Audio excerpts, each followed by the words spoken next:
कोणतीही डाळ न भिजवता इन्स्टंट झटपट होणारे रव्यापासून कुरकुरीत वडे आज आपण बनवणार आहेत. जसे आपण मेंदू वडे बनवतो त्याच पद्धतीने हे वडे लागतात. अगदी कुरकुरीत आणि झटपट होणारी रेसिपी आहे. तर थोडा वेळ न घालवता या रेसिपीला सुरुवात करूयात. इथं मी एक कढई ठेवले. आता कढईमध्ये आपण पाणी घेणार आहे. तर इथं मी 2 वाटी,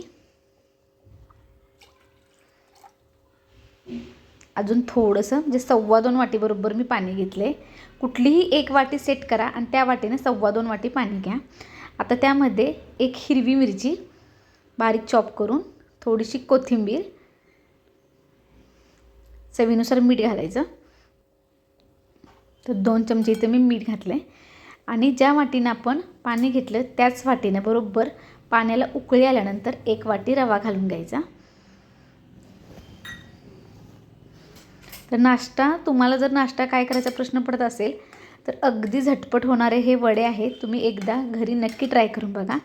अगदी कुरकुरीत होतात, छान होतात आणि आतून मऊ बाहेरून कुरकुरीत असे वडे तयार होतात. गॅसची फ्लेम इथे मी मीडियम ठेवली. मीडियम फ्लेमवरती आपण उकळत्या पाण्यात हा रवा पूर्ण असा मिक्स करून घ्यायचा. तर बघू शकता छान असा रवा शिजू द्यायचा, उमलू द्यायचा. तर गॅसची फ्लेम इथे आता मी थोडीशी लो केली कारण खाली रवा लागू नये म्हणून. आणि उलाटणीच्या सहाय्याने या पद्धतीने असा मिक्स करून घ्यायचा.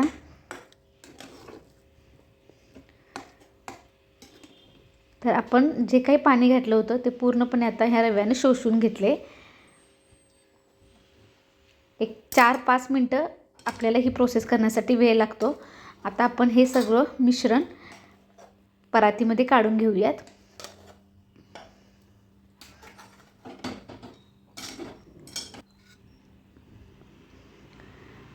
थोडंसं मी 1 चमचाभर तेल टाकले आणि आता आपण हे मळून घेऊयात.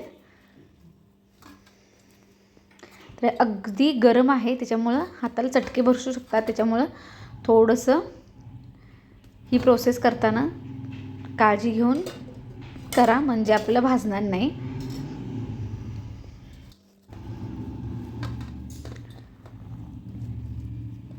तर हे सर्व आता रव्याचं हे मिश्रण आपण मळून घेऊयात.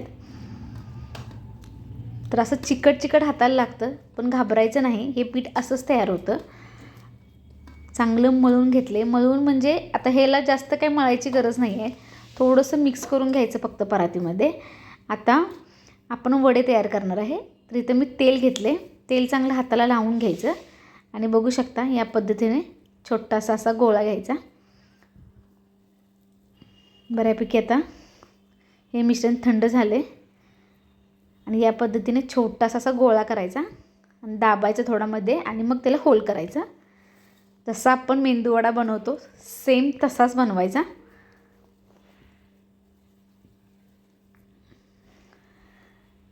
जसं आपण चपातीला गोळा बनवतो त्याच पद्धतीने हे बनवून घ्यायचं गोळे आणि मध्ये असा होल करायचा. तर इतके छान असे हे वडे दिसायला सुंदर दिसतात. चवीला तर अगदी टेस्टी आहेत.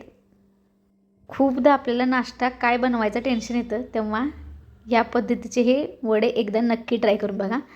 तर 1 वाटीमध्ये बघू शकता भरपूर असे आपल्या इथे वडे तयार झालेत.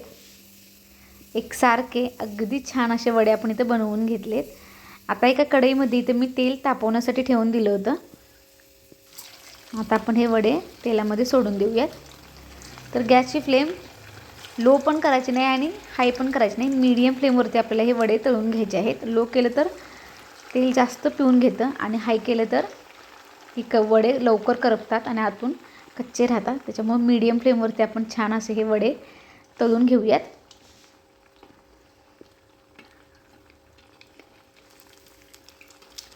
साधारण 1 मिनिटभर झालं की आपण झाऱ्या लावायचा.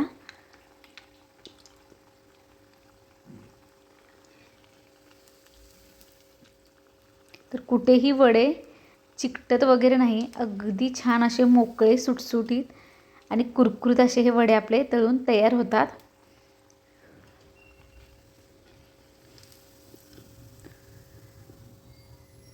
पलटून घेऊयात.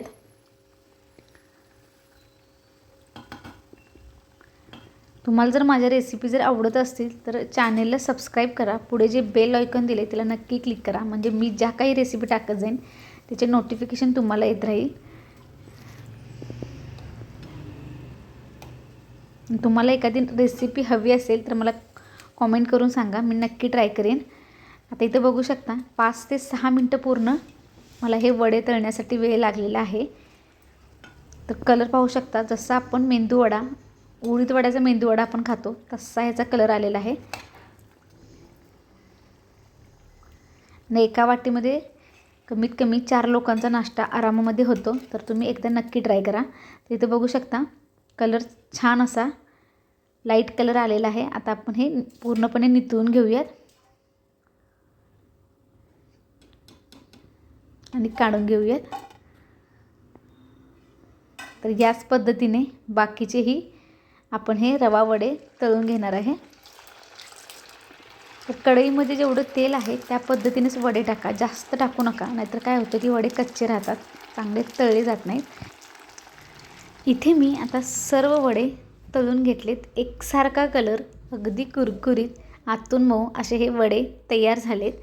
तुम्ही हे वडे केचपसोबत किंवा खोबऱ्याची चटणी किंवा शेंगदाणे चटणीसोबत पण खाऊ शकता. आणि तुम्हाला काहीच जर बनवायचं नसेल तर तुम्ही असेही हे वडे खूप छान लागतात. तर इथे आपले हे वडे तयार आहेत. तर तुम्हाला ही रेसिपी थोडी जरी आवडली असेल तर नक्की ट्राय करून बघा. आणि पुन्हा भेटूया आपण अशीच एक नवीन रेसिपी घेऊन. तोपर्यंत नमस्कार.